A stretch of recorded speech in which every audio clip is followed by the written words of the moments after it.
भवन प्रांगण में उनके माध्यम से वृक्षारोपण का क्रम देव संस्कृत विश्वविद्यालय शांति कुंज हरिद्वार की उस पावन परंपरा का द्योतक है। घर घर यज्ञ, घर घर संस्कार, घर घर गंगा, घर घर हरिद्वार जैसे ऐतिहासिक अभियान को जन जन तक लेकर जाने वाले अखिल विश्व गायत्री परिवार का अभियान वृक्ष गंगा अभियान, जिसके माध्यम से करोड़ों वृक्ष न केवल लगाए गए हैं बल्कि उन्हें सुरक्षित रख करके युवा उन्हें अपना मित्र बनाते हैं तरु मित्र के रूप में रख करके युवा उन्हें अपना मित्र बनाते हैं तरु मित्र के रूप में, वरिष्ठ लोग उसे अपना पुत्र बनाते हैं तरु पुत्र के रूप में। वृक्ष गंगा अभियान, देव संस्कृत विश्वविद्यालय, डिग्री हो पाना तो 5 वृक्ष लगाना, कम से कम 5 वृक्ष तो देव संस्कृत विश्वविद्यालय का विद्यार्थी न केवल लगाता है बल्कि उसे ग्रो भी करता है, क्योंकि देव संस्कृत विश्वविद्यालय जो कि सोशल इंटर्नशिप के माध्यम से विद्यार्थियों को एक विशेष मार्गदर्शन सदैव देता है, उसकी प्रेरणाएं यहाँ पर हम सबके साथ जुड़ी हैं। मृत्युंजय सभागार में आज के कार्यक्रम के हमारे मुख्य अतिथि परम आदरणीय श्री ओम बिरला जी का शुभागमन किसी भी पल होने जा रहा है। आप सभी से निवेदन है कि मुख्य अतिथि महोदय के आगमन से पूर्व राष्ट्रगान हेतु हम सब तत्पर होकर के अपने स्थान पर खड़े हो जाएंगे। हमारे विश्वविद्यालय के शैक्षणिक सदस्यों का, प्रशासनिक सदस्यों का एकेडमिक प्रोसेशन सभागार में पधार चुका है। सभी का स्वागत है, अभिनंदन है। हमारे देव संस्कृति विश्वविद्यालय के इस दीक्षांत समारोह के शुभ अवसर पर देव संस्कृत विश्वविद्यालय के मृत्युंजय सभागार में हमारे एकेडमिक प्रोसेशन के सभी सदस्य, हमारे आचार्यगण, हमारे प्रशासनिक सदस्य पधार चुके हैं। अब से किसी भी पल में आज के कार्यक्रम के हमारे मुख्य अतिथि लोकसभा अध्यक्ष श्री ओम बिरला जी का शुभागमन मृत्युंजय सभागार में होने जा रहा है। दीक्षांत 2022 के पावन अवसर पर यहाँ पर पधारे हमारे सभी आत्मीय सदस्यों का बहुत बहुत स्वागत है, अभिनंदन है। हमारे सभी शैक्षणिक सदस्य, प्रशासनिक सदस्य अपना स्थान ग्रहण कर रहे हैं और इसके साथ ही आप सभी से यह निवेदन है कि इस दीक्षांत 2022 के क्रम का शुभारंभ मुख्य अतिथि महोदय के आगमन के पूर्व हम सब अपने स्थान पर खड़े रहेंगे। राष्ट्रगान के माध्यम से विधिवत इस क्रम का शुभारंभ होगा एवं तत्पश्चात दीप प्रज्वलन, गुरु पूजन, कुल गीत तक हम सब अपने स्थान पर खड़े रहेंगे एवं दीक्षांत 2022 के एक ऐतिहासिक अवसर पर इन ऐतिहासिक क्षणों के साक्षी बनेंगे। ज्ञान दीक्षा से शुरुआत, दीक्षांत से एक कदम आगे बढ़ करके हम सभी इस ऐतिहासिक पल के साक्षी बनते हैं। आप सभी जहां पर भी हैं, निवेदन है कि कृपया अपने स्थान पर खड़े हो जाएं। सभी से निवेदन है कृपया अपने स्थान पर खड़े हो जाएं। सभी से निवेदन है कृपया अपने स्थान पर खड़े हो जाएं। देव संस्कृति विश्वविद्यालय के प्रावल प्रांगण में देव संस्कृति विश्वविद्यालय की इस कालजयी यात्रा के महत्वपूर्ण पड़ाव छठे दीक्षांत समारोह के पावन अवसर पर हमारे मुख्य अतिथि लोकसभा अध्यक्ष श्री ओम बिरला जी का हम सब हृदय से स्वागत करते हैं। करतल ध्वनियों के माध्यम से स्वागत है, अभिनंदन है। स्वागत, अभिनंदन डॉक्टर अमिता ओम बिरला जी का, श्रद्धेय डॉक्टर साहब कुलाधिपति महोदय का, श्री कुलपति जी का, आदरणीय प्रतिकुलपति महोदय का। राष्ट्रगान के लिए सभी से निवेदन है कृपया अपने स्थान पर विधिवत खड़े हो जाएं। राष्ट्रगान के साथ इस क्रम का हम लोग शुभारंभ करने जा रहे हैं। षष्ठम दीक्षांत समारोह के पावन अवसर पर हम सभी देव संस्कृत विश्वविद्यालय के पावन प्रांगण में राष्ट्रगान के साथ विधिवत दीक्षांत 2022 का शुभारंभ करने जा रहे हैं। राष्ट्रगान प्रारंभ। जनगण मन अधिनायक जय हे भारत भाग्य विधाता, पंजाब सिंध गुजरात मराठा द्राविड़ उत्कल बंगा, विंध्य विंध्य हिमाचल यमुना गंगा उच्छल जलधि तरंगा। तब शुभ नामे जागे तब शुभ आशीष मांगे, काहे तब जय गाथा जन गण मंगलदायक जय हे भारत भाग्य विधाता। जय हे जय हे जय हे जय जय जय जय हे। दीप प्रज्वलन हेतु माननीय मुख्य अतिथि महोदय, माननीय कुलाधिपति जी, माननीय कुलपति महोदय, माननीय प्रतिकुलपति महोदय देव मंच की ओर पधार रहे हैं। दीप प्रज्वलन के साथ आइए इस क्रम का हम लोग शुभारंभ करते हैं। अग्नेनय सुपथाराय अस्मान् विश्वानि देव वयुनानि विद्वान् युयोध्यस्मज्जुहुराणमेनो भूविष्ठान्ते नम उक्तिं विधेम। कुलपिता परम पूज्य गुरुदेव, कुल माता परम वंदनीय माता जी के श्री चरणों में भावांजलि पुष्पांजलि। ओम वंदे बोधमयं नित्यं गुरु शंकर रूपिणं यमाश्रितो हि वक्रोऽपि चन्द्रः सर्वत्र भुञ्जते। चन्द्रः सर्वत्र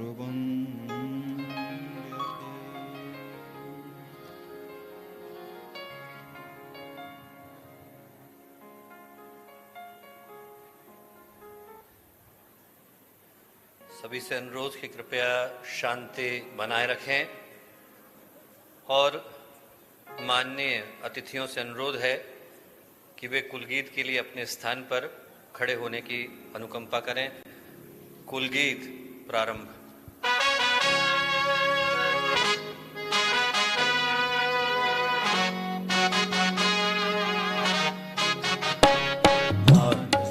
उत्थान का जो अनवरत आधार है, मानवीय उत्थान का जो अनवरत आधार है, देव संस्कृत विश्वविद्यालय सृजन का द्वार है। देव संस्कृत विश्वविद्यालय सृजन का द्वार है।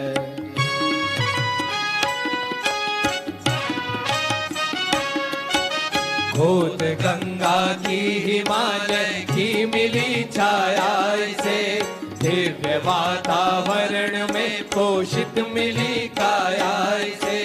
कुल पिता का है बरसता स्नेह संरक्षण यहाँ, कर्म की मिलती उन्हीं से प्रेरणा हर क्षण यहाँ।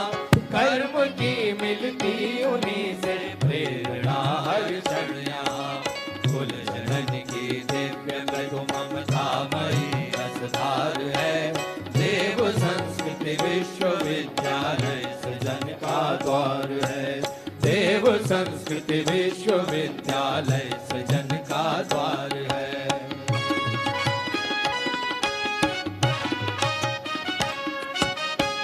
यहाँ होता प्रखर तम चेतना का जागरण, आपसी सद्भावना संवेदना का जागरण। यह महामानव बनाने की सुगढ़ टकसाल है, वास कर इसमें युवाओं की बदलती चाल है। वास कर इसमें युवाओं की बदलती चाल है। विश्व फिर लगता उन्हें अपना सगाप है, देव संस्कृति विश्वविद्यालय सृजन का द्वार है। देव संस्कृति विश्वविद्यालय सृजन का द्वार है। मानवीय उत्थान का जो अनवरत आधार है, मानवीय उत्थान का जो अनवरत आधार है, देव संस्कृति विश्वविद्यालय सृजन का द्वार है। देव संस्कृति विश्वविद्यालय सृजन का द्वार है। देव संस्कृति विश्वविद्यालय सृजन का द्वार है।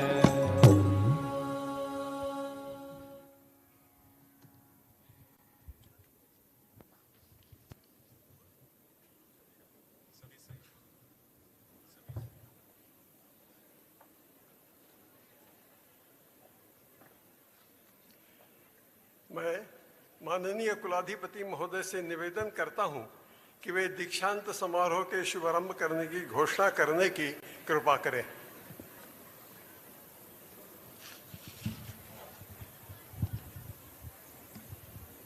मैं डॉक्टर प्रणव पंड्या सभी उपस्थित छात्र छात्राओं, सभी उपस्थित अध्यापकों एवं हमारे मुख्य अतिथि की उपस्थिति में इस कार्यक्रम के शुभारंभ की घोषणा करता हूँ।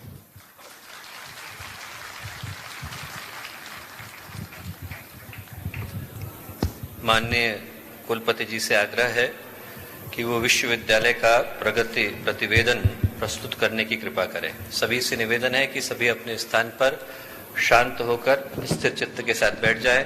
माननीय कुलपति जी विश्वविद्यालय का प्रगति प्रतिवेदन प्रस्तुत करने की कृपा करें।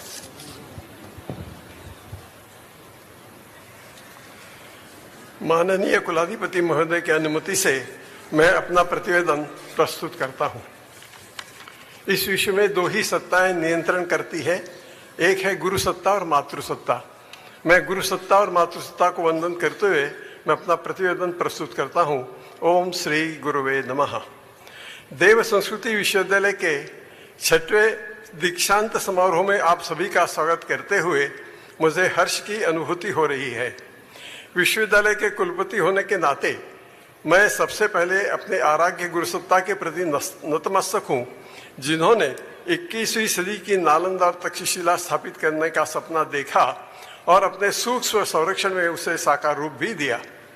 सर्वप्रथम आज मैं दीक्षांत समारोह के मुख्य अतिथि माननीय लोकसभा अध्यक्ष श्री ओम बिरला जी एवं श्रीमती अमिता बिरला जी का भावपूर्ण स्वागत अभिनंदन करता हूँ। आपकी उपस्थिति से हम सब गौरवान्वित हुए हैं। मैं अपने माननीय कुलाधिपति डॉक्टर प्रणव पंड्या जी का भी भावपूर्ण नमन वंदन करता हूं, जिनके सतत अभिभावकपूर्ण संरक्षण में देव संस्कृति विश्वविद्यालय पिछले 20 वर्षों से प्रगति के पथ पर निरंतर अग्रसर है। विद्यार्थियों एवं आचार्यों को ध्यान और गीता की साप्ताहिक कक्षाओं के माध्यम से उनके द्वारा दिया जा रहा आध्यात्मिक प्रबोधन एवं उनके सफल परिणाम हम सबके सामने है। प्रत्येक विद्यार्थी को गीता एवं ध्यान का मर्म सिखाकर आप परमाचार्य के रूप में मार्गदर्शन दे रहे हैं। अपने अमूल्य, निश्चल, शांत, विद्वान सहयोगी प्रतिकुलपति डॉक्टर चिन्मय जी का मैं हृदय से आभार व्यक्त करता हूं, धन्यवाद करता हूं। युवा मनों का जागरण देश विदेश में देव संस्कृति विश्वविद्यालय को पहुंचाने वाले ध्वजवाहक डॉक्टर चिन्मय पंड्या के साथ काम करना विशेष आनंद की अनुभूति है। साथ ही में मैं अपने सचिव रजिस्ट्रार श्री बलदाऊ देवांगन जी का भी स्वागत अभिनंदन करता हूं। साथ ही में यहाँ आमंत्रित सभी महानुभावों, जनप्रतिनिधि, उपस्थित माननीय विद्या परिषद सदस्य, प्रबंध मंडल सदस्य, व्यवस्थापक मंडल सदस्य, प्रेस मीडिया, प्रशासन के अधिकारी, अपने समस्त आचार्य सहयोगी स्टाफ सदस्यों, समस्त स्वजनों, शांति कुंज ब्रह्मचर्य एवं विश्वविद्यालय के सभी वरिष्ठ स्नेही प्रतिजनों तथा सभी छात्र छात्राओं का, उनके अभिभावकों का भी हार्दिक स्वागत और अभिनंदन करता हूं। सन 2002 में स्थापित देव संस्कृति विश्वविद्यालय लगभग 100 विद्यार्थी और 4 संकायों से शुरू किया था। आज 4 स्कूल, 9 फैकल्टीज, 17 विभाग और लगभग 58 पाठ्यक्रमों के साथ दृढ़ता से खड़ा है। पिछले 20 वर्षों में लगभग 200 से अधिक पीएचडी उपाधि प्रदान कर देश विदेश में शोध कार्यों को नई दिशा दे रहे हैं। आज 1500 विद्यार्थियों, 167 आचार्यों और 157 से अधिक सहयोगियों की टीम के साथ मुझे कार्य करते हुए अत्यंत गौरव की अनुभूति होती है। देव संस्कृति विश्वविद्यालय की पृष्ठभूमि दैवीय योजना के अंतर्गत रची गई है। ऋषियों, तपस्वियों एवं संतों की साक्षी में इसकी प्राण प्रतिष्ठा की गई। निष्णात विद्वानों और आचार्यों की टीम गठित की गई, जो विद्यार्थियों को 24 घंटे 7 दिन और 365 दिन तक सतत मार्गदर्शन करती रहती है। आचार्य और विद्यार्थियों को सहनौ यशः सहनौ ब्रह्मवर्चस्व का भाव पैदा किया जाना एक ऐसी उपलब्धि है जिसे आचार्यों एवं विद्यार्थियों में देखा जा सकता है। विद्यार्थियों के भीतर एक उमंग, एक जोश पैदा करने में हम सफल रहे हैं और वह कार्यक्रम है इंटरनेट। जो कुछ भी विद्यार्थी यहाँ 6 माह, 1 साल, 2 साल या 3 साल में सीखते हैं, उसे समाज हित में नियोजन करने का एक अभिनव प्रयोग है ये। अब तक 50 लाख से ज्यादा विद्यार्थियों तक प्रत्यक्ष एवं अप्रत्यक्ष रूप से हमारे विद्यार्थी इंटर्नशिप के माध्यम से पहुंचे हैं और यह क्रम सतत चल रहा है। ज्ञान इच्छा कार्यक्रम एक अनूठा संस्कार है जो देव संस्कृति विश्वविद्यालय की विशेषता रही है। भावी स्नातकों, परास्नातकों को ज्ञान साधना के उद्देश्य से वेद मंत्रों की साक्षी में संकल्प सूत्रों में बांधना गुरु शिष्य परंपरा का द्योतक है।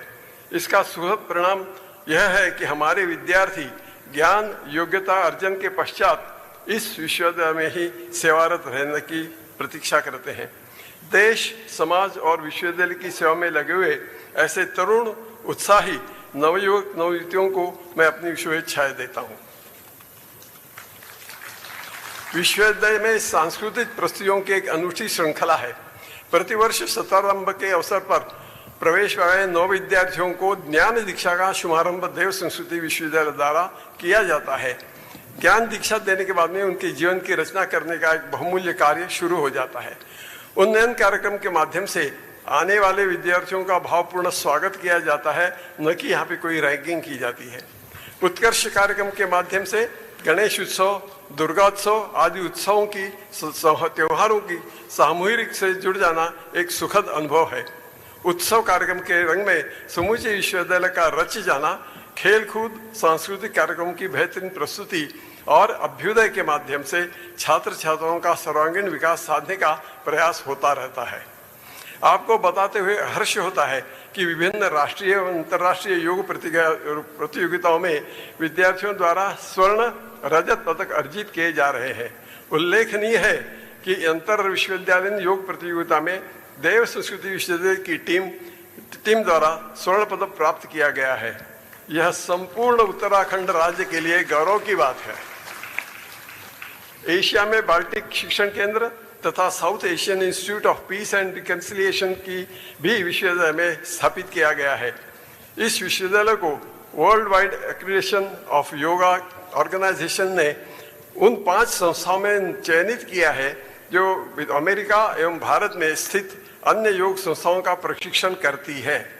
योग क्षेत्र में विश्वविद्यालय को भारत सरकार द्वारा नोडल योग संस्थान के रूप में भी चयनित किया गया है। विश्वविद्यालय की ख्याति यह भी एक श्रृंखला बहुत लंबी होगी। विश्वविद्यालय का प्रतिनिधित्व कर प्रतिकुलपति को भारत सरकार के विभिन्न समितियों में सदस्य नामित किया जाना विश्वविद्यालय की ख्याति का परिचायक है।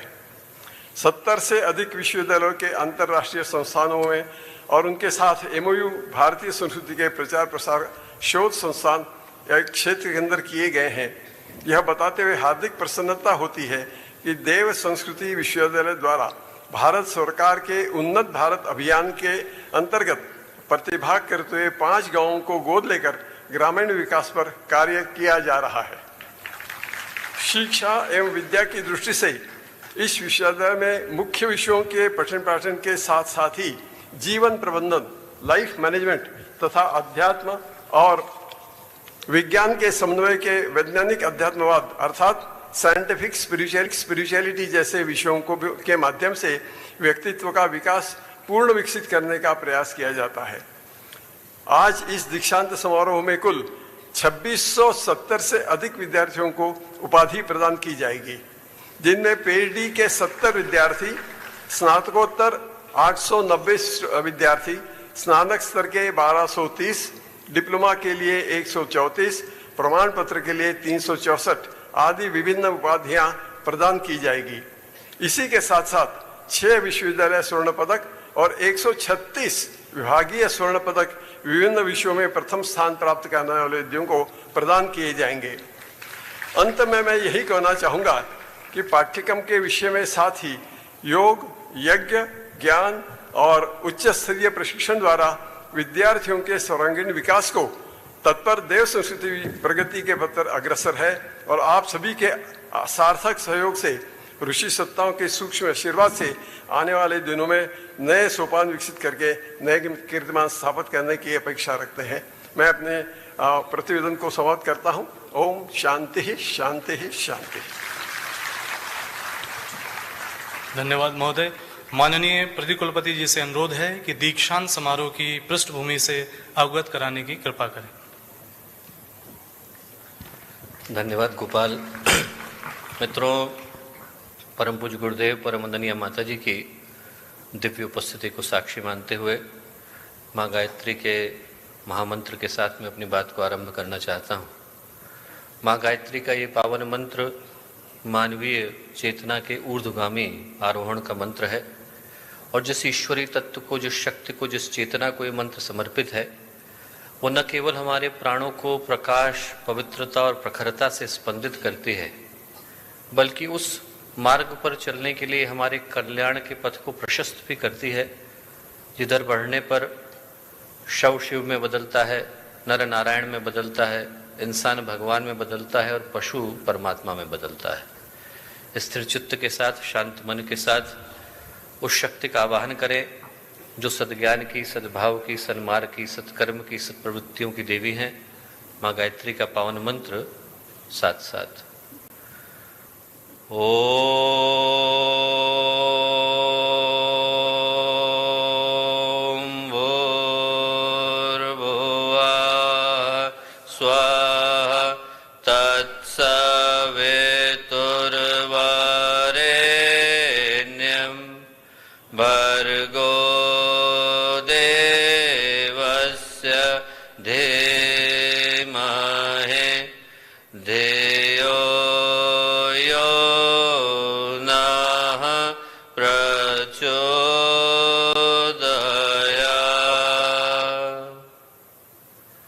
परम पूज्य गुरुदेव परम वंदनीय माता जी के दिव्य संरक्षण में आज के इस अत्यंत ही अलौकिक अवसर पर देव संस्कृति विश्वविद्यालय का ये 6ठ समावर्तन समारोह और इस पावन अवसर पर आज के कार्यक्रम के मुख्य अतिथि के रूप में हम लोगों के मध्य उपस्थित एक ऐसे व्यक्तित्व जिनको कि हम कर्मनिष्ठा का और ईश्वर भक्ति का एक अप्रतिम साधक मानते हैं, भारतीय लोकसभा के अध्यक्ष आदरणीय श्री ओम बिरला जी,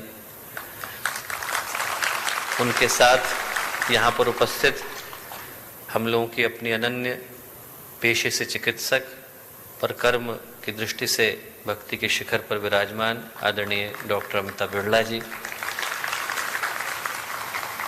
हम लोगों के अपने श्रद्धेय आदरणीय कुलाधिपति जी, आदरणीय कुलपति जी, यहाँ उपस्थित देव संस्कृति विश्वविद्यालय के सभी सम्मानित आचार्यगण, शांति कुंज के गायत्री परिवार के सभी कार्यकर्तागण, मीडिया बंधु, पत्रकार जो हमारे सदस्य हैं, यहाँ पर आए विश्वविद्यालय के सभी पूर्व विद्यार्थीगण, वर्तमान विद्यार्थीगण, उनके अभिभावकगण, भाइयों बहनों और प्यारे मित्रों, सबसे पहले तो मैं जीवन विद्या के आलोक केंद्र देव संस्कृत विश्वविद्यालय और सत्युग की वापसी का आधार जिसको हम शांति कुंज के नाम से जानते हैं और करोड़ों आस्थावान परिजनों का जनसमूह जो कि गायत्री परिवार के नाम से विख्यात है, उन सब की ओर से अपने उन विद्यार्थियों का उनके अपने इस परिवार में, उनके अपने इस घर में देव संस्कृत विश्वविद्यालय में हार्दिक स्वागत करता हूं, जो आज के इस 6ठ समावर्तन समारोह के माध्यम से उपाधियों को प्राप्त कर रहे हैं।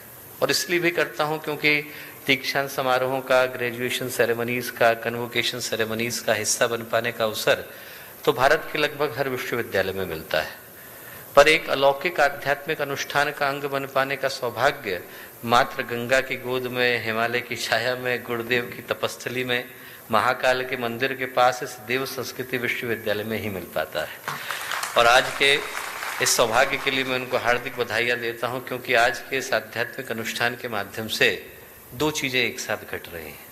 वो न केवल उपाधियों को प्राप्त कर रहे हैं, अर्जित कर रहे हैं, बल्कि उनके माध्यम से विश्व को एक संदेश भी दे रहे हैं कि हमारा प्रत्येक विद्यार्थी जिसके व्यक्तित्व के भीतर मानवीय संभावना के अंतिम शिखर को स्पर्श करने की संभावना विद्यमान है, आज उन उपाधियों के माध्यम से एक विश्वव्यापी उद्घोष यहाँ से जा रहा है कि वो विद्यार्थी तैयार होकर समाज को संस्कारित करने के लिए उनके मध्य में आ रहे हैं। ये जो मनुष्य का जीवन है, भारतीय आध्यात्मिक दृष्टि इस विषय में सदा से एक मत रही है कि मनुष्य का जीवन एक संभावना का नाम है। एक ऐसी संभावना का नाम है जिसके एक सिरे पर, एक छोर पर, एक किनारे पर तो पाश्विक प्रवृत्तियों की भटकन है, काम क्रोध लोभ मोह से तड़पते, त्रस्त होते, उद्विग्न होते, बिलखते मन है। हमारे जीवन की एक संभावना तो वो है जहां पर यदि हम पतन की धारा को पकड़ लेते हैं तो फिर इंसान को बाहर से तो नहीं बदलना पड़ता, पर व्यक्ति भीतर से विकृत हो जाता है। शरीर नहीं बदलता पर चेतना दूषित हो जाती है। व्यक्ति की आकृति नहीं बदलती पर प्रकृति विभत्स हो जाती है।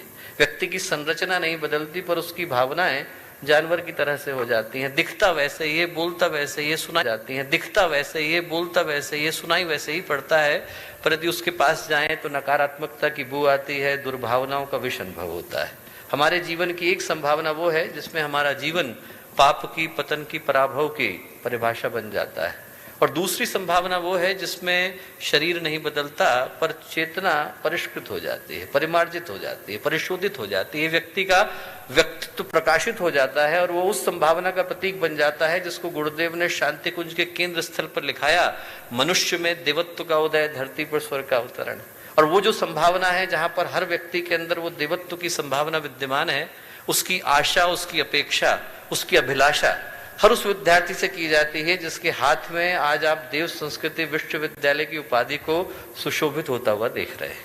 हम लोग आज के दिन में मात्र उपाधियां नहीं दे रहे बल्कि इस अपेक्षा को भी दे रहे हैं कि हमारे विद्यार्थी जहां पर जाएंगे वहां पर वो न केवल उस उपाधि के कारण प्रतिष्ठा को प्राप्त करेंगे बल्कि उस कारण से भी अपनी प्रतिष्ठा को प्राप्त करेंगे जिसके मूल में मानवीय चेतना का रूपांतरण और मानवीय भावनात्मक नवनिर्माण सन्निहित है। ये जो बाहर का आवरण है जिसको मैं शरीर कहता हूँ, लिफाफा है, ये तो भगवान का दिया गया मोबाइल सेट है। एक दिन भगवान इसको स्विच ऑफ कर देते हैं, पर इसके अंदर का जो चित्त है जिसको हम लोग सिम कह करके पुकारें, वो सिम को अपग्रेड करने का काम देव संस्कृति विश्वविद्यालय करता है।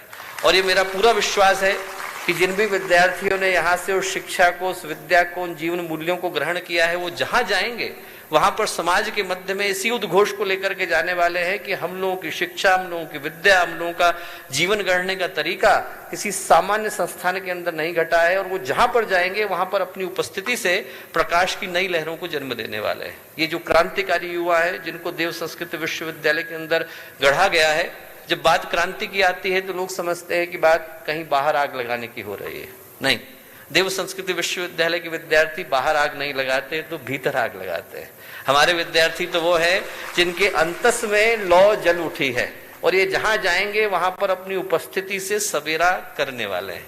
मुझे याद आता है, मैं आदरणीय बिरला जी को बताना चाहता हूं कि श्री घनश्याम दास बिरला जी के सुपुत्र वसंत बिरला जी गुरुदेव के शिष्य थे। सन 51 में गुरुदेव के पास 11 करोड़ रुपए लेकर के पहुंचे, चरणों में रखे और उनसे बोले कि आप एक गुरुदेव सोने का मंदिर बनाइए, ऐसा मंदिर बनाइए जैसा आज तक किसी ने देखा ना हो। गुरुदेव ने कहा, वसंत पैसे में छूता नहीं, तेरे लूंगा नहीं, पैसे लौटाए। बोले एक बात बता कि भगवान सोने के मंदिर में बैठे और बाहर व्यक्ति को खाने को नहीं मिले तो कैसा लगेगा? बोले बनाना है तो तू स्कूल बना, कॉलेज बना, हॉस्पिटल बना, भगवान के मंदिर हैं। और बोले हमें बिठाना होगा तो भगवान को सोने के मंदिर में नहीं बिठाएंगे, लोगों के दिल में बिठाएंगे। लोग उनसे मिल करके आए और उनको लगे कि आज हम भगवान के मंदिर होकर के आए। लोग उनसे मिले और उनको लगे कि उनके व्यक्तित्व के अंदर वही सुगंध थी जो मंदिर की अगरबत्ती में होती है। लोग उनसे मिले और उनको लगे उनकी वाणी में वही मिठास थी जो मंदिर के प्रसाद में होती है। ऐसे देवालयों जैसे व्यक्तित्वों को गढ़ने का काम देव संस्कृति विश्वविद्यालय करता है। आज जब धरती और आसमान मिलकर के यही पुकारते हैं कि अंधकार इतना गहरा है, ऐसे में प्रकाश के अवतरण का प्रतीक बनने वाले भगीरथ कहाँ है? पूछता है कि गीदड़ों की, गिद्धों की, सियारों की टोलियां दिखाई पड़ती हैं तो सिंहों की गुफाएं खाली क्यों हैं? पूछता है कि यदि अनीति, अनाचार, अराजकता, वांछनीयता संगठित दिखाई पड़ते हैं तो धर्म, न्याय, नीति, मूल्य, सदाचार ये चुप और मौन क्यों है? तो इन प्रश्नों का उत्तर यह है कि वो चुप और मौन नहीं है। ऐसे विद्यार्थी देव संस्कृति विश्वविद्यालय में तैयार किए जा रहे हैं जो कल को विश्व मंच पर अवतरित होने वाले हैं और अपनी उपस्थिति से समाज को बदलने वाले हैं।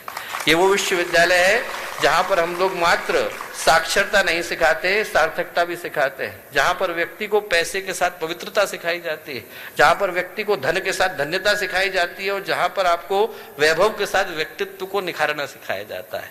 ये वो विश्वविद्यालय है जहां पर आपके सपनों के अंदर हौसलों को भरा जाता है, क्योंकि मंजिलें उन्हीं को मिलती है जिनके सपनों में जान होती है।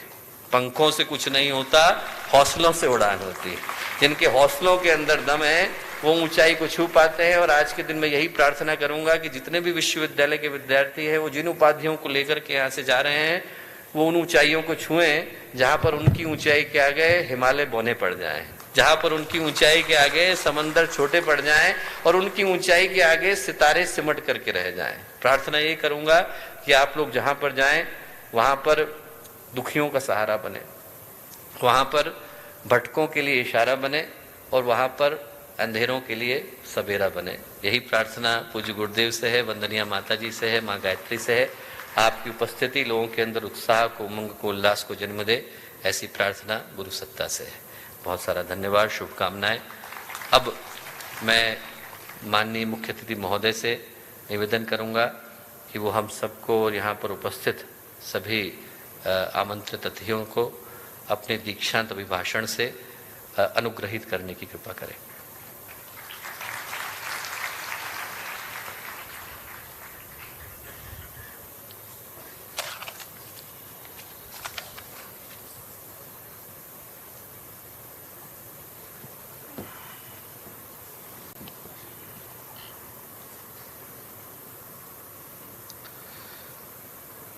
मां गंगा के किनारे हिमालय की गोद में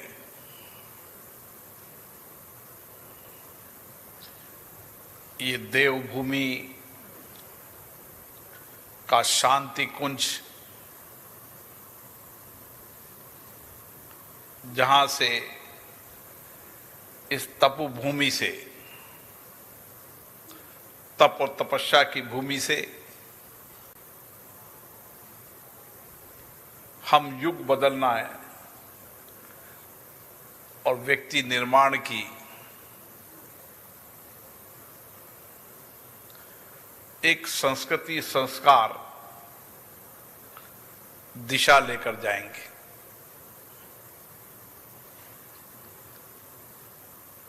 आचार्य तपोनिष्ठ, वेदनिष्ठ, जिन्होंने लाखों लोगों के, करोड़ों लोगों के जीवन को बदलने का काम किया,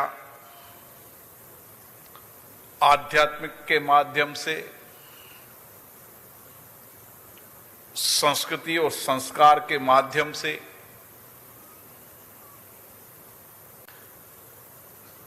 आचार्य श्री राम जी, हमारी पूज्य वंदन माता भगवती देवी, जिन्होंने इस देश में नहीं पूरे विश्व के अंदर जिनके आध्यात्मिक विचारों को के माध्यम से यज्ञ के माध्यम से, मंत्र उच्चारण के माध्यम से, जिन्होंने आत्मिक शांति प्राप्त की और उस आत्मिक शांति से एक युग बदलने की जो उनका संकल्प था, आज हम वह उनके सपनों को पूरा होते हुए देख रहे हैं।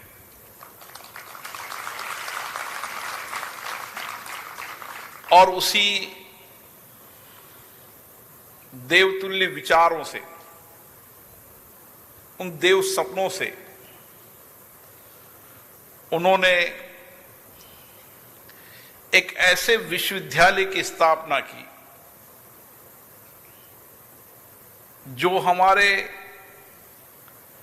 इस वर्तमान परिप्रेक्ष्य के अंदर,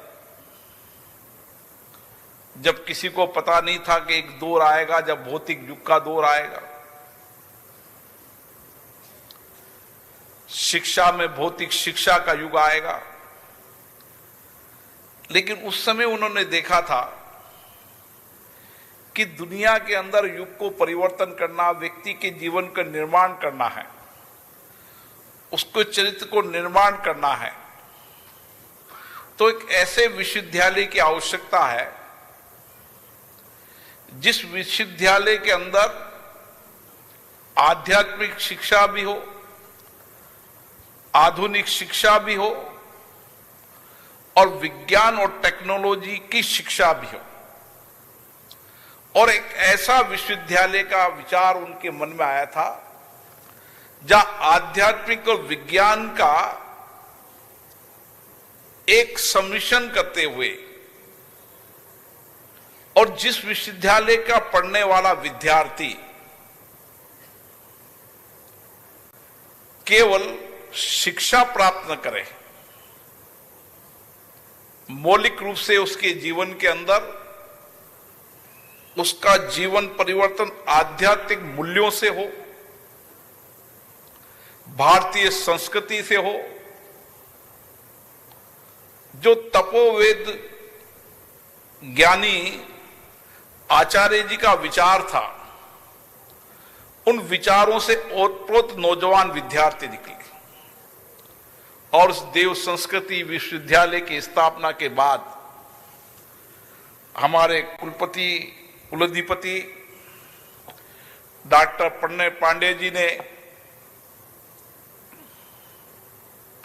इस दिशा में इस विश्वविद्यालय को संचालित किया। डॉक्टर चिन्मय पांडे जी के विचार आपने सुने, उनके विचारों के आध्यात्मिक संस्कृति, संस्कार और भविष्य में व्यक्ति का निर्माण कैसा होना चाहिए, हम मनुष्य जीवन को प्राप्त कर क्या प्राप्त करना चाहते हैं, इस लक्ष्यों की दिशा उन्होंने आपको बताने का काम किया। यहां के कुलपति शरद पांडे जी, यहां के सभी आचार्य जो इस देव संस्कृति विद्यालय में जिनको देव की कृपा हुई कि उन्हें इस विश्वविद्यालय में प्रवेश मिला, अध्यापन शोध का उनको अवसर मिला, वह सभी विद्यार्थी और विशेष रूप से उनके अभिभावक माता पिता, जिन्होंने गुरुकुल पद्धति के इस देव संस्कृति विश्वविद्यालय के अंदर केवल शिक्षा प्राप्त करने नहीं, शिक्षा के साथ आध्यात्मिक और संस्कार प्राप्त करने के लिए भेजा, वह सब माता पिता भी धन्यवाद के पात्र हैं। मैं जब भी इस धरती पर आता हूं, मुझे नई आध्यात्मिक ऊर्जा मिलती है, नई शक्ति मिलती है और कार्य करने की नई प्रेरणा मिलती है। इस धरती पर ऐसी ऊर्जा है और इसी ऊर्जा की इस धरती और विशेष रूप से शांति कुंज, जहां रोज यज्ञों से सुबह शुरुआत होती है, यज्ञ और मंत्र से जहां शुरुआत होती हो, उस विश्वविद्यालय के वातावरण में आप जब यहां से उपाधि प्राप्त कर निकलेंगे तो इस देश के आध्यात्मिक संस्कृति विश्व के अंदर नेतृत्व करेंगे। मुझे खुशी है कि इस विद्यालय ने अपने कई पाठ्यक्रमों के माध्यम से यहां शिक्षण, प्रशिक्षण, शोध का कार्य योजना बनाई। शिक्षण, प्रशिक्षण, शोध के साथ जीवन प्रबंध। आज आप नई टेक्नोलॉजी के अंदर नए बच्चों को अगर सबसे ज्यादा पसंद है तो लगता है कि हमारा जीवन प्रबंधन सबसे महत्वपूर्ण हिस्सा आज व्यक्ति के जीवन का बन गया है, कि जो कुछ मेरी जिंदगी का महत्वपूर्ण क्षण है, जो भी समय है, वह समय मेरे जीवन प्रबंधन में ऐसा होना चाहिए ताकि मैं मेरे माध्यम से समाज के अपने कर्तव्य और दायित्व को निभाते हुए किस तरीके से जो युग परिवर्तन का सपना आचार्य जी ने देखा था, व्यक्ति परिवर्तन, व्यक्ति निर्माण का सपना देखा था, परिवार निर्माण का सपना देखा था, उस सपने को आप पूरा करने के लिए यहां से निकलेंगे और ऐसी शिक्षा यहां पर आपको मिलेगी। एक बहुत कम समय के अंदर, 2 दशक के अंदर इस विश्वविद्यालय की ख्याति केवल राष्ट्रीय नहीं अंतर्राष्ट्रीय स्तर पर है। देश की 75 से ज्यादा विश्वविद्यालय संस्थाओं का एफिलिएटेड यहां पर है और यहां होने वाले रिसर्च, शोध, अध्ययन, अध्यापन और दुनिया में हो रहे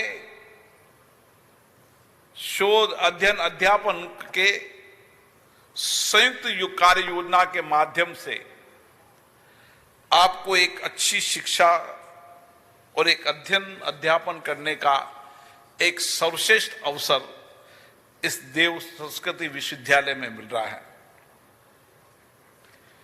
क्योंकि आचार्य जी ने उस समय विचार किया था कि इस विश्वविद्यालय से का केवल शिक्षा का और बौद्धिक क्षमता का विकास नहीं करना, उनका विचार था मनुष्य को गढ़ना, मतलब मनुष्य को निर्माण करना। और मनुष्य के निर्माण के लिए ही उन्होंने जो तप तपस्या की, जो जीवन के अंदर उन्होंने ज्ञान अर्जित किया, उस ज्ञान को नए नौजवानों को मिले, ये उनकी कल्पना थी। और इसीलिए उन्होंने कहा था कि हम सुधरेंगे तो युग सुधरेगा। आज यथार्थ में है कि भारत को अगर हम सांस्कृतिक राष्ट्रवाद का देश बनाना चाहते हैं तो हर व्यक्ति अपने दायित्वों, कर्तव्यों को निभाते हुए संस्कृति, संस्कार और व्यक्ति निर्माण के साथ अपनी कर्मशील कर्म योग के माध्यम से इस भारत को वेबर पर पहुंचा सकते हैं। इसीलिए हमारे प्रधानमंत्री जी ने कहा कि दुनिया का अगर भारत को सर्वश्रेष्ठ देश बनना है तो हमें हमारी संस्कृति, संस्कार, आधुनिकता के साथ, नई टेक्नोलॉजी, नई इनोवेशन के साथ साथ हमारी प्राचीनतम शिक्षा पद्धति और हमारे प्राचीनतम संस्कृति को लेकर आधुनिकता की ओर बढ़कर नए भारत का निर्माण करना है। और आज हम इस दिशा के अंदर भारत को देख रहे हैं कि आज हमारा नौजवान इसी तपोभूमि से निकलकर एक संस्कृति राजदूत के रूप में पूरे विश्व के अंदर भारतीय संस्कृति को पहुंचाने का काम करेगा। विद्यार्थी साथियों, दुनिया के अंदर जो कुछ भी परिवर्तन हो रहा है, उस परिवर्तन को देखते हुए भारत ने एक नई दिशा दुनिया को दी है। बहुत बदलते दौर में हमने 100 साल के इस परिप्रेक्ष्य में देखा है। 100 साल में एक समय होता था कि एक देश का शासन पूरे विश्व के अधिकतम देशों में होता था। इस शासन 100 साल में परिस्थितियां कितनी परिवर्तन हुई, ये परिवर्तन परिस्थिति करने के लिए कितने तपो लोगों ने अपने जीवन को समर्पण किया।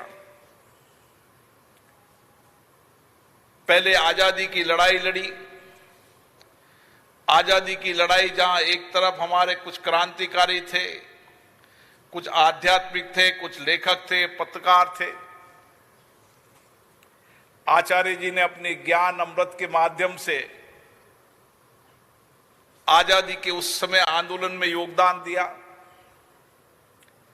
और उन्होंने कहा कि आजादी के योगदान के बाद अगर देश के नवनिर्माण को करना है तो हमें श्रेष्ठतम शिक्षा पद्धति लाना पड़ेगा।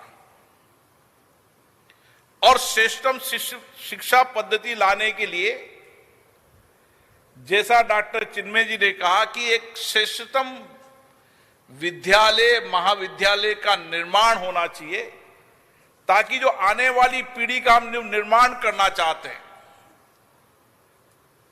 जो हमारे युग के निर्माण को परिवर्तन करने के नेतृत्व करने वाली है, उस पीढ़ी को हमें कैसी शिक्षा देनी है, कैसे संस्कार देने हैं। और आज हम लंबे दशकों के बाद आज हम ये कह सकते हैं कि हम हमारी प्राचीनतम शिक्षा पद्धतियों की ओर बढ़ रहे हैं। आज दुनिया के किसी भी देश में चले जाएं, जिसको आप पढ़ते हैं योग के रूप में,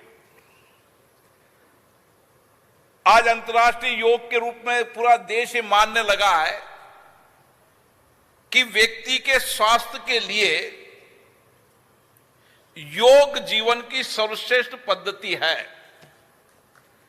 और आचार्य जी ने उस समय विचार किया था कि योग विज्ञान और हमारी जो चिकित्सा पद्धति है आयुर्वेद, उस चिकित्सा पद्धति के माध्यम से ही हम लंबे समय व्यक्ति को स्वस्थ रख पाएंगे, मन से और शरीर से।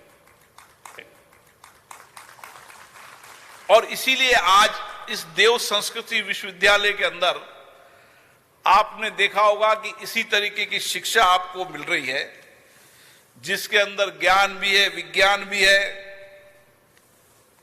और उसके साथ साथ आधुनिक शिक्षा पद्धति भी है। लेकिन उस आधुनिक शिक्षा पद्धति में सबसे महत्वपूर्ण व्यक्ति निर्माण और चरित्र निर्माण की शिक्षा पद्धति सबसे महत्वपूर्ण हिस्से को माना गया है। इसलिए मुझे आशा है कि आने वाले समय के अंदर हम इस देव संस्कृति विश्वविद्यालय की एक अच्छी शिक्षण पद्धति के माध्यम से हम एक नए युग की शुरुआत करेंगे और यहां पढ़ने वाला विद्यार्थी आने वाले समय के अंदर हमारे जो ज्ञान, सर्वश्रेष्ठ ज्ञान हमने प्राप्त किया है, उस ज्ञान के प्रकाश को समाज के अंतिम व्यक्ति तक पहुंचाने का काम करेंगे। क्योंकि जो कुछ भी हमने प्राप्त किया है वो समाज के लिए है, देश के लिए है। और जब हम इस कर्तव्य भाव से, हम इस देशभक्ति राष्ट्र भाव से काम करेंगे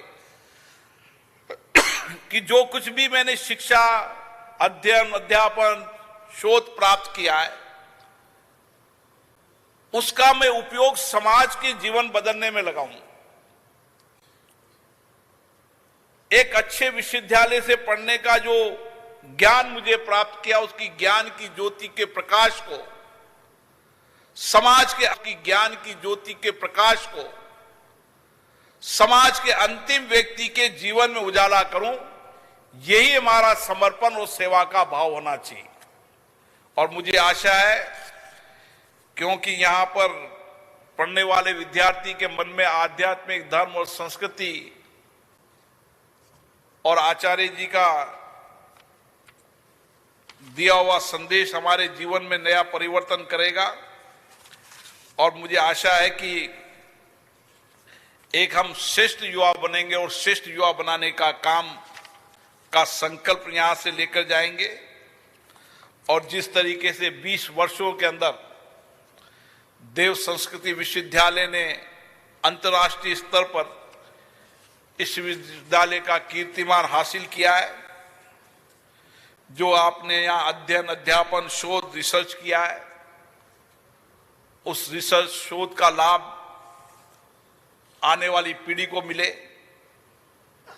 क्योंकि आज समय है कि हमें नवाचारों करने का, नया रिसर्च करने का, नया शोध करने का, और हमारे नौजवानों की इन्हीं बौद्धिक क्षमता के कारण, इन इनोवेशन के कारण, इन्हीं नई सोच के कारण, नई विचारों के कारण आज दुनिया के अंदर भारत नेतृत्व कर रहा है, तो हमारे युवाओं के बौद्धिक क्षमता के कारण कर रहा है। और इसलिए हम संस्कृति, संस्कारों को भी लेकर चल रहे हैं, और टेक्नोलॉजी के अंदर भी हमारा नौजवान नेतृत्व कर रहा है। ये विज्ञान और आध्यात्मिक का सम्मिश्रण आने वाले समय के अंदर भारत दुनिया का नेतृत्व करेगा, क्योंकि हमने भौतिक संसाधनों के युग को देखा है। भौतिक संसाधन, भौतिक प्राप्तियों का एक समय सीमा होती है। भौतिक संसाधनों वाले व्यक्ति भी इस देवभूमि के अंदर शांति प्राप्त करने आते हैं, शांति कुंज पर शांति प्राप्त करने आते हैं। इसलिए समय बदल रहा है,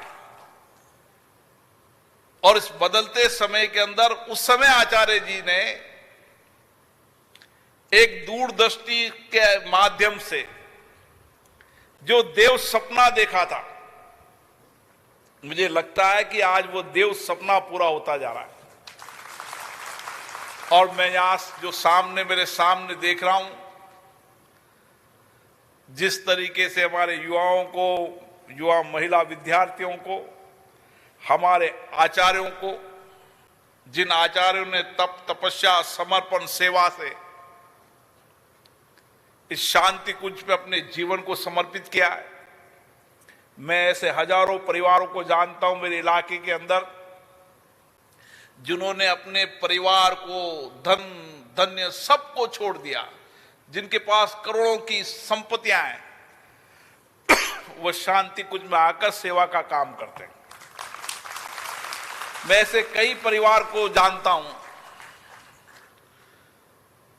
जिन परिवार रोज शराब का सेवन करना, जीवन की गई दिशा, एक गलत दिशा की ओर जाना, ऐसे कितने ही परिवारों ने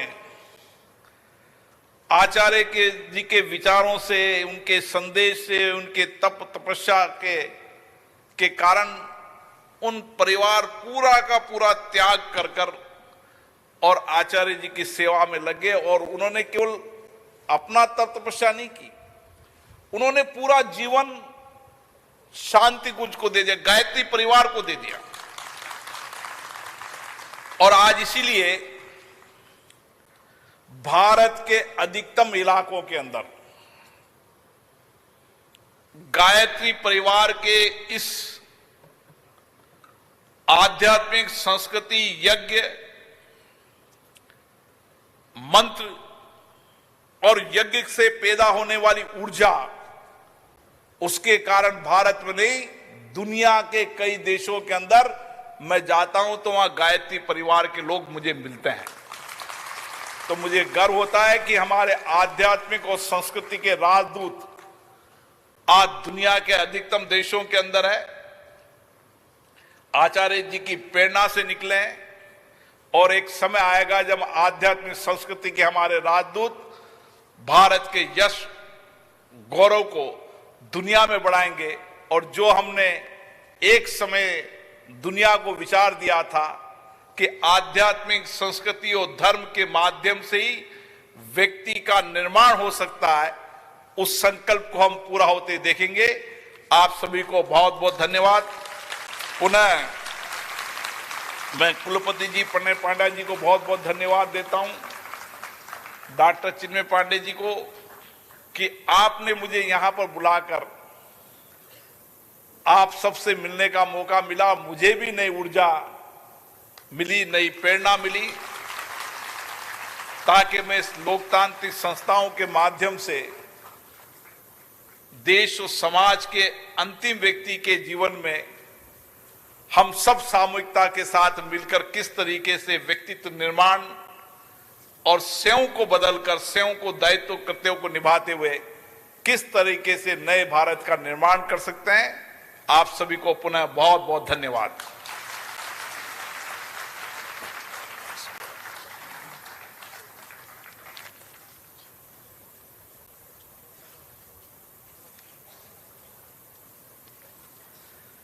बहुत धन्यवाद माननीय मुख्य अतिथि महोदय, माननीय कुलाधिपति महोदय, माननीय मुख्य अतिथि महोदय।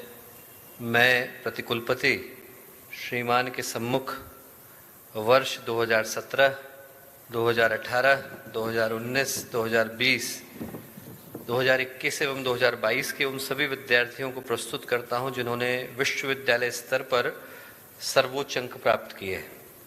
श्रीमान से निवेदन है कि जिन विद्यार्थियों ने विश्वविद्यालय स्तर पर वर्षवार सर्वोच्च अंक प्राप्त किए हैं उनको विशेष योग्यता प्रमाण पत्र एवं स्वर्ण पदक प्रदान करने की अनुकंपा करें। उर्वशी शर्मा, एमए मनोविज्ञान। Vandana Arya, MA Sanskrit.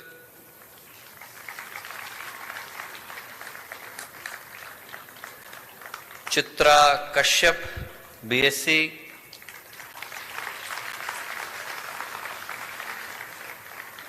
Rupam, MSc medicinal plant and sciences.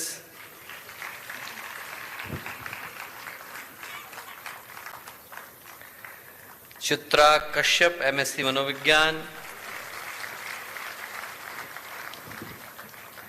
Anjali Pundir, MSc पर्यावरण विज्ञान।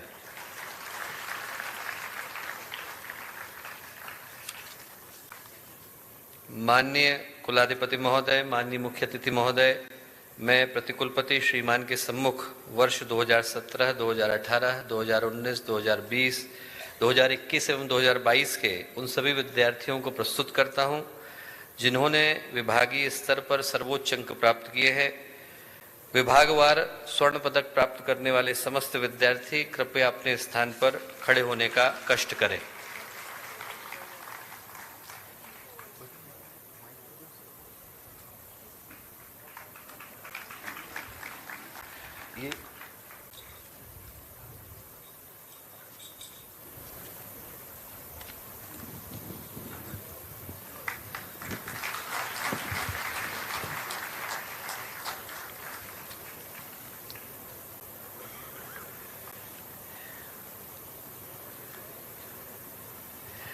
अब मैं माननीय कुलाधिपति महोदय के कर कमलों द्वारा पीएचडी एवं एमफिल उपाधि प्राप्त करने हेतु अभ्यर्थियों को प्रस्तुत करता हूं।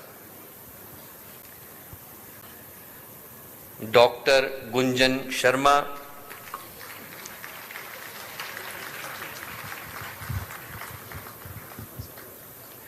ओम वेदांती,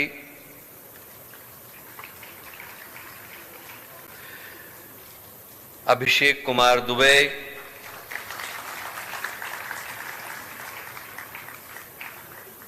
प्रदीप भट्ट, नीमा नेगी, गुंजन शर्मा,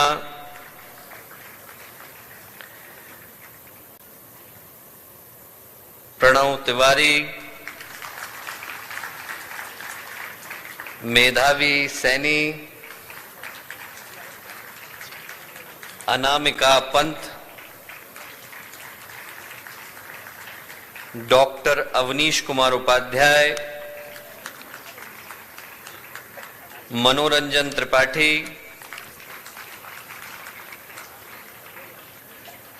तनुश्री, शुचिता अवस्थी। पदक प्राप्त करने वाले विद्यार्थी कृपया कदमों में तेजी लाएं और प्रोत्साहन करने वाले लोग अपने हाथों में तेजी लाएं। शुचिता अवस्थी,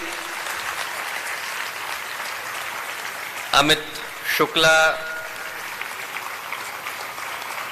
योगेंद्र सिंह, प्रियंका जलाल, निहारिका शर्मा,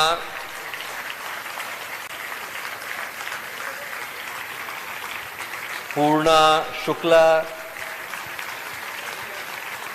उमेश कुमार, आदित्य कुमार शुक्ला, कमल कुमार लसियाल, आशुतोष कुमार दुबे, ललित मोहन जोशी,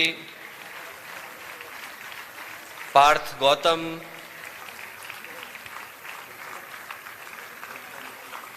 अर्चना शर्मा, उषा ज्योति गुप्ता, ऋषिकेश्वर, अंजलि भारद्वाज, चंद्रमणि शुक्ला, अजय भारद्वाज,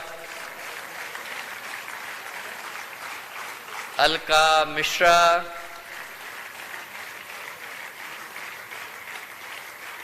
किरण शाश्वत,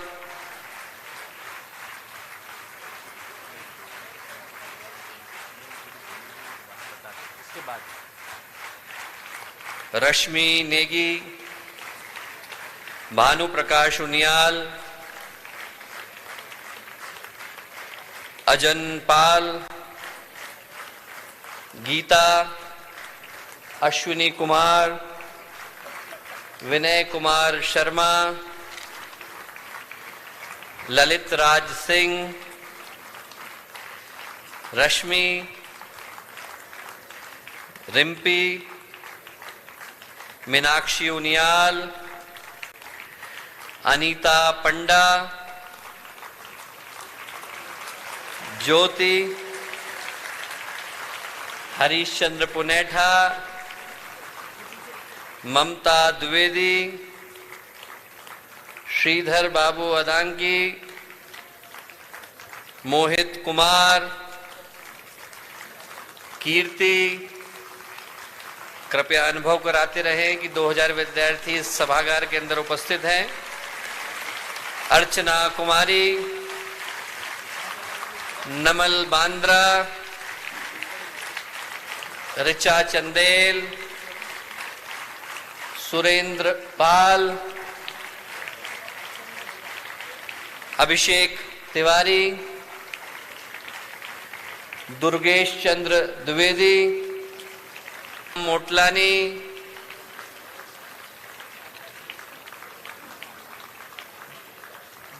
दीपक कुमार,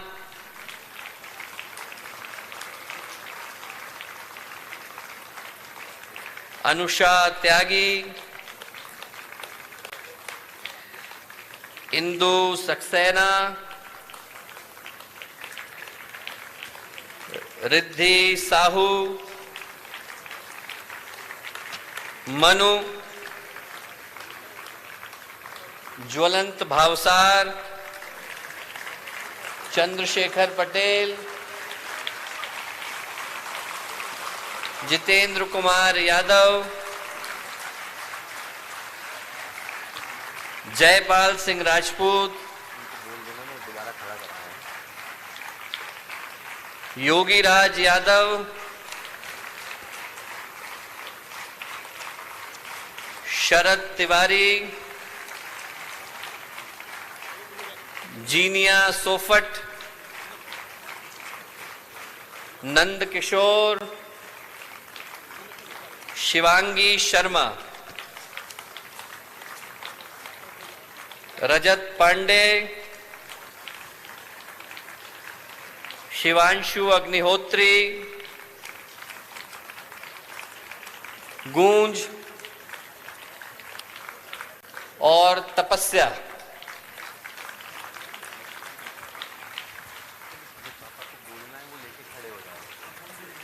माननीय कुलाधिपति महोदय, माननीय मुख्य अतिथि महोदय, मैं प्रतिकुलपति श्रीमान के सम्मुख वर्ष 2017, 2018, 2019, 2020, 2021 एवं 2022 के उन सभी विद्यार्थियों को प्रस्तुत करता हूं जिन्होंने विभागीय स्तर पर सर्वोच्च अंक प्राप्त किए हैं।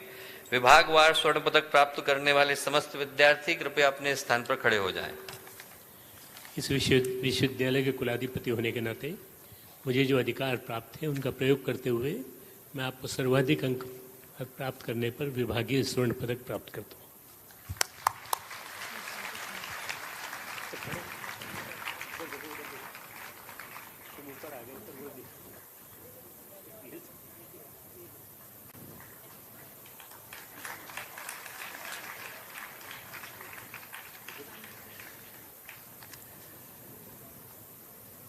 कृपया बैठ जाए। माननीय कुलाधिपति महोदय, मैं प्रतिकुलपति श्रीमान के सम्मुख वर्ष 2017-18, 2018-19, 2019-20, 2020-21 एवं 2021-22 के उन सभी विद्यार्थियों को प्रस्तुत करता हूं जिन्होंने विश्वविद्यालय से संबंधित विषयों में प्रमाण पत्र, डिप्लोमा, पीजी डिप्लोमा, स्नातक एवं स्नातकोत्तर की परीक्षाएं उत्तीर्ण कर उपाधि हेतु योग्यता प्रमाणित की है। कृपया सभी वो विद्यार्थी अपने स्थान पर खड़े हो जाएं।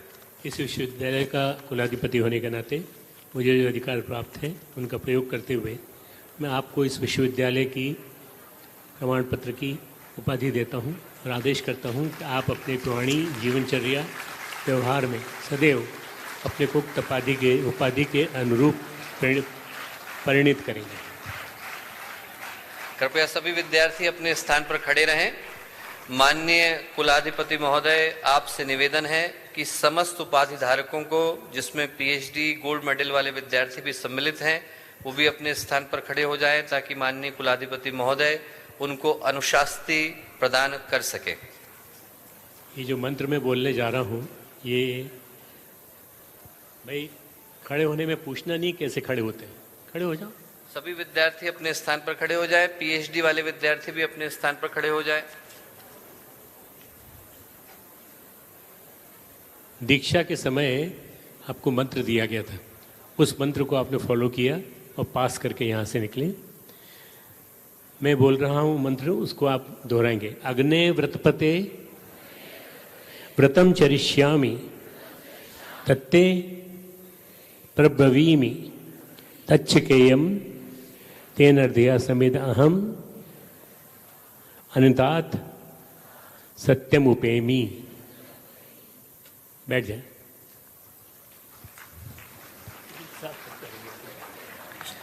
माननीय कुलाधिपति महोदय से निवेदन है कि दीक्षांत समारोह के अवसर पर अपना आशीर्वचन प्रदान करने की कृपा करें। सभी विद्यार्थी शांत चित्त होकर के बैठ जाएं।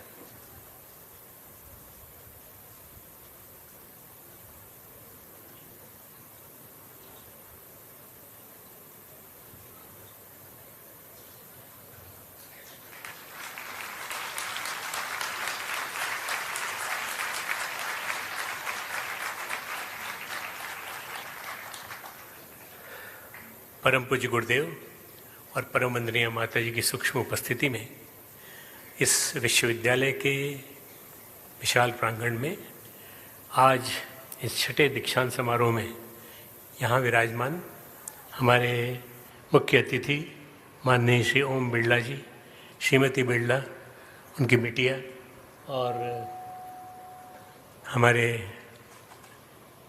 वाइस चांसलर साहब, हमारा प्यारा बेटा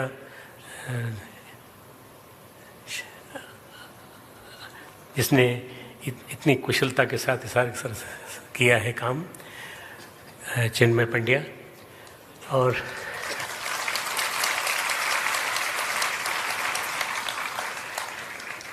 आप सभी को मैं एक ही संदेश देना चाहता हूँ कि हमने जितना भी कुछ यहाँ करा है वो सारा गुरुदेव का करीब 3200 किताबों का जो अमृत है उसी को हमने पढ़ाया है, उसी को हमने सिखाया है। और जितने शिक्षक यहाँ बैठे हैं वो भी जानते हैं कि डॉक्टर साहब जो कह रहे हैं वो सही कह रहे हैं। हम लोगों ने उसी को पाठ्यपुस्तक माना।